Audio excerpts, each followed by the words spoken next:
अखिल भारतीय चित्रपट महामंडळाचे अध्यक्ष मेघराज राजे भोसले यांच्या संचालक मंडळाचा कार्यकाल संपलाय।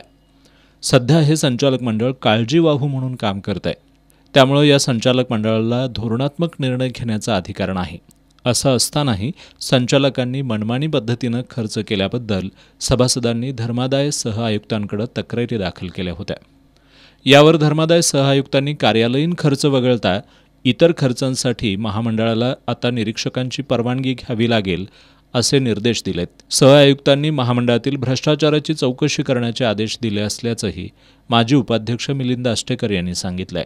धर्मादाय सह आयुक्तांनी जो काही आदेश दिलेला आहे त्या आदेशाचं अंमलबजावणी करायचं काम आता चित्रपट महामंडळाने करायचं आहे।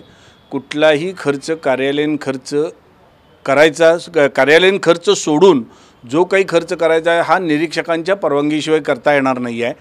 आणि धर्मादाय सह आयुक्तांनी उपायुक्तांना ऑर्डर केलेली आहे की झालेला जो काही भ्रष्टाचाराची अमाऊंट आहे ही सगळी 2 महिन्यात त्याचा सगळ्याचा रिपोर्ट सह आयुक्तांना सादर करायला सांगितलेला आहे।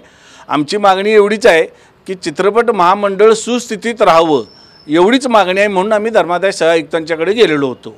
पत्रकार बैठकीला चित्रपट महामंडळाचे सभासद इम्तियाज बारगीर, सुनील मुसळे, बाबासाहेब लाड, अमर मोरे, विजय ढेरे आदी उपस्थित होते।